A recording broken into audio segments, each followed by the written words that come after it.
Hey guys, Pie Guy Rules here, and today I'm going to be talking about one of the most controversial ratings that I've ever given an episode.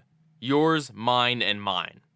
Nah, I'm just messing with you. Have you seen this snail? A lot of people really strongly like this special, and I talked to some of them and got some of their testimonials, which you'll be hearing later on in the video. But before we begin, I have something very important to say, and I want to say it as clearly as possible, so get the wax out of your ears and listen up. I have gone on record, particularly in the SpongeBob Season 4 video, as saying, if an episode isn't funny, it isn't good. Now, I've had a lot of people complain about this, and I want to make my opinion and my intent with that statement abundantly clear, as well as add on an amendment to it. So, the number one thing that people don't really think about when they hear me say this and start to get angry or upset is that I have a meh rating for a reason. Just because an episode isn't funny does not mean I'm condemning it to the bad category. It just means I'm not putting it in with the good episodes. It's middle of the road. If an episode has an okay story, okay characterization, and I don't really mind watching it, then it gets to go in the meh category. That's how I feel about it. Other people feel that as long as the characters are in character and there's nothing obnoxious or frustrating about the episode, that it should just automatically go in the good. And if that's how you feel, then that's perfectly fine, and that's how you sort things, and if you want to consider all the things that I say as meh as good by your scale, then go ahead. But I just want to make it clear that the meh rating does exist. And secondly, I also want to make it clear that the episodes don't have to be like gut-bustingly hilarious for me to consider them good versus meh. It just has to have maybe like one or two things I chuckled at in it. I mean, I gave episodes like Grandpappy the Pirate a good. That's not a very funny episode at all, but it still had one or two jokes in there. And that's the thing. If the writing is good in general, then there's usually going to be at least a joke in there anyway. But something I need to make clear is that I have and always will judge things based on how I feel. If I come away from an episode feeling that I really enjoyed the episode for whatever reason, be it comedy, be it drama, be it, I don't know, I like the romance or whatever, I will call that episode as I see it, as in good. I'd never come away from an episode feeling, wow, that was a really good episode, but you know what, didn't have jokes, so it's a meh.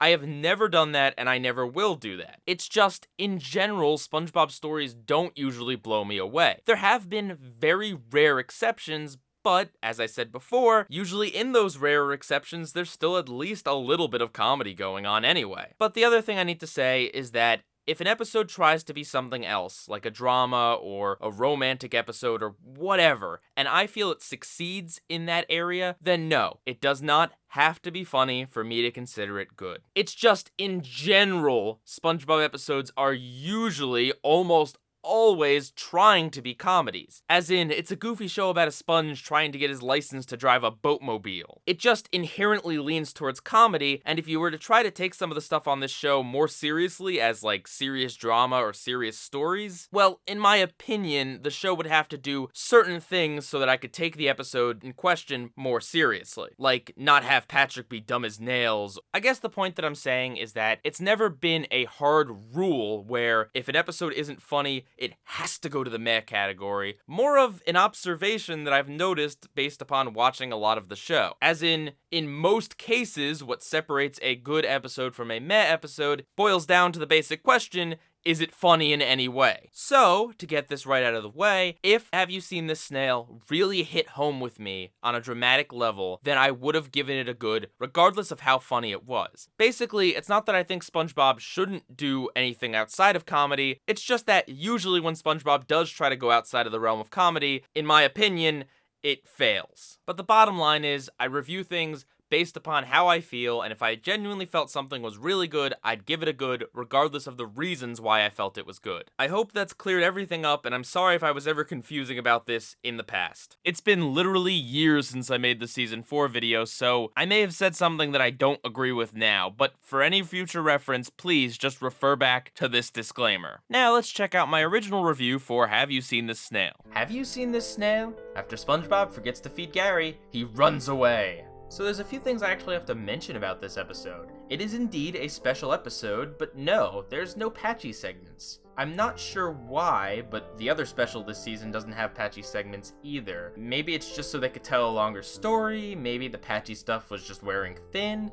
I don't know, but it's not here, and honestly, in this episode, it kind of shows. It could really use something more lighthearted to break up this kind of depressing episode. Another unusual thing about it is that it's like the first time that Mermaid Man and Barnacle Boy have been referenced without actually appearing, and not being a Mermaid Man and Barnacle Boy episode explicitly. It's actually kind of nice to see, hey, they exist out of these select few episodes. So my favorite joke of the episode is the fact that Patrick actually won in Paddleball in the Dirty Bowl Challenge, but then he lost the trophy. I like it because the joke is set up like Patrick took the challenge and lost and it ruined his life. But no, the joke is that he won, he just lost the trophy. And sadly, it's telling that that's my favorite part about this 22-minute special.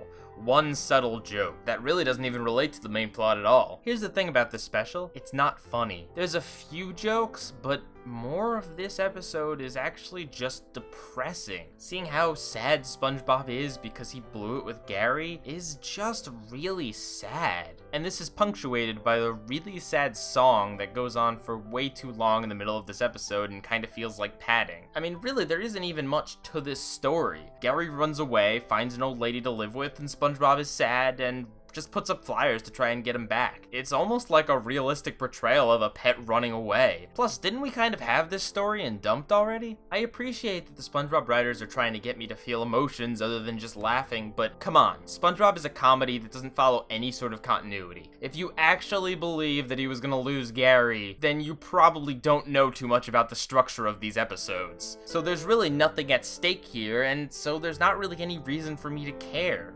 However, I will give the episode points because there's really nothing about it that makes it unwatchable, and the few jokes that they do tell work. The song, although kinda depressing and perhaps going on a bit too long, is actually kind of catchy, so I'm gonna go ahead and give this episode a meh.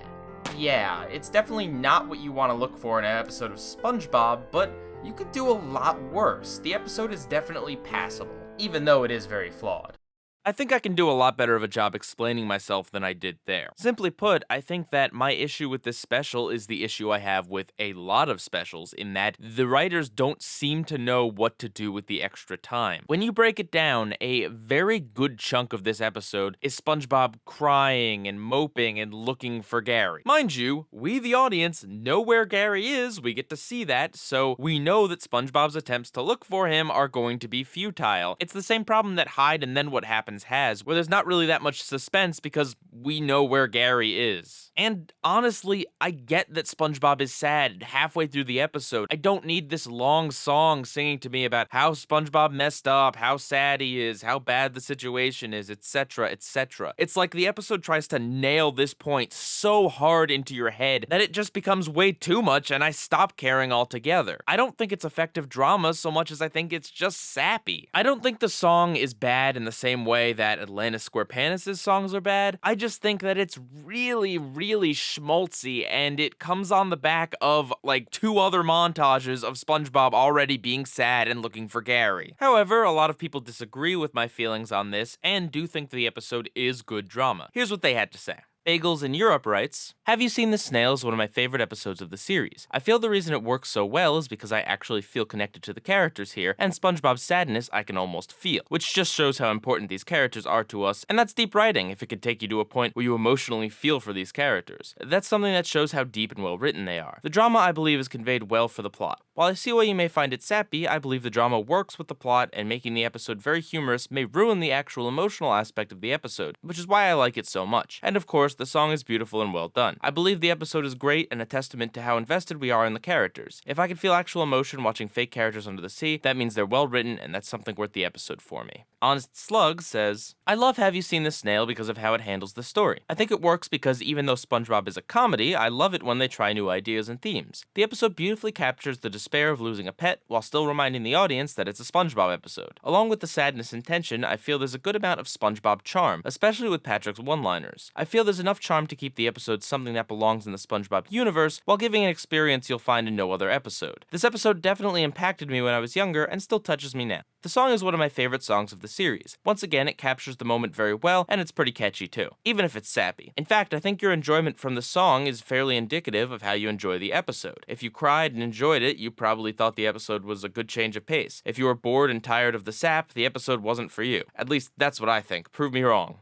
Charlotte Rosenbaum, aka More Spandy, writes, "This episode could have been a huge risk. At the show's core, it's a lighthearted comedy about an optimist, and even when he's pushed to his limits or acts annoying, SpongeBob always found a bright side and regained his happiness. This episode has that absent, which was a huge risk that could have been a bore to sit through, and a shallow poke at drama the show's proven incapable of. However, this episode avoids contrived narratives by keeping it simplistic, having the story merely be Gary looking for food and SpongeBob regretting his neglect, even improving upon the lackluster dumped. Maybe it's shallow, but it allows enough room to explore SpongeBob's sadness and empathy for Gary purely unobstructed, allowing for one to project SpongeBob's feelings of loss and sadness easily, whether you've lost a pet or not. Despite the fact it convinces me into thinking Gary's better off as Miss Tuftsy, his desperate yet innocent montage of trying to get Gary back helps cement the love they share, even topping it off with a song with soulful vocals and twinkling piano. While it's valid to say this is a problem due to lack of humor, I don't find that the case, as we see consistently good gags from Patrick along with visual humor to counteract the depressing tone, from bizarrely introducing Squidward's bathroom to Patrick simply wanting scented pine cones or balsa wood, as he can't connect, despite SpongeBob's feelings being simple empathy for Gary. Nothing complex or dramatic, yet it balanced the comedy and tragedy excellently to give a very sweet episode.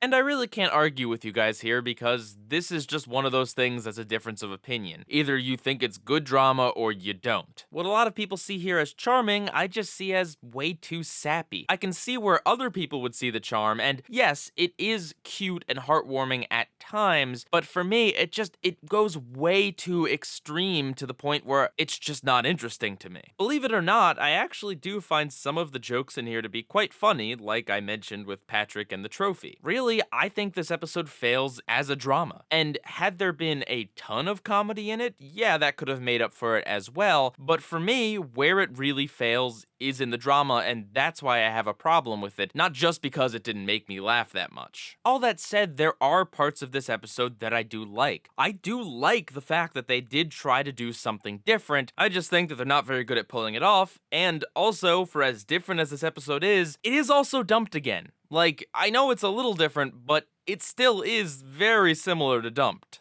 I also like the creepy old snail lady in this. She makes for a really interesting antagonist because when you see her, you don't really know what's going on with her. You don't know if she's going to help Gary, if she's going to hurt Gary. You don't know if she's trying to hurt Gary, if she genuinely thinks that Gary is a different snail. And then when you see all the empty snail shells in her house, you don't know if she's eating these snails or killing them by feeding them so much food, or exactly what's going on. And you really never get much of an explanation besides, well, she's just some crazy old snail lady. And I actually like that. She's a creepy, mysterious antagonist, and some of her antics, like her weird little dance and throwing the food at Gary, are pretty funny. I guess I should also talk about Patrick in this episode. I don't actually find him annoying here. He's genuinely a good-natured idiot in this episode and not someone that's being selfish or malicious or anything. Yes, his stupidity is pushed maybe a bit too far, especially at the end there, but in general, I don't mind this characterization. However, the fact that Patrick saw Gary and then can't remember it is something that I kind of have to scratch my head about. If you're trying to get me to take this story seriously, but at the same time pulling these weird, stupid comedy gags that just kind of mess with the story, it just kind of muddles the tone. Like, look, it's good that they had jokes in here, of course, but there are jokes that impact the story, and there are jokes that don't impact the story, and this is one of those jokes that does kind of interfere with the story and does kind of make me think, should I be taking this seriously or should I not be taking this seriously? Is the show trying to make me feel like SpongeBob losing Gary is like losing an actual pet, or is the show trying to do a wacky comedy routine here? Really, if you cut out a few minutes of SpongeBob and Patrick looking for Gary while SpongeBob is crying, and maybe if you tweaked a few things here and there, like Patrick seeing Gary, there could have been a really excellent episode in here. I do give it props for the things that I think it does well, and I would like to remind everyone that a meh episode is just that. An episode that is either middle of the road or something that has a relatively even even mix of good qualities and bad qualities. So I do see where you guys are coming from, and I do see something good in this episode, even if I think it's really overly schmaltzy and, to be frank, kind of boring. I'd like to give a big thanks to my friends over at SpongeBuddy Mania for helping with these reviews and helping put a different perspective into this video, and there were plenty of reviews that didn't get to be in the middle of the video, and you can see them at the end of this video in the outro, which is coming up in a few seconds from now. So with that, Pie Guy Rules, out.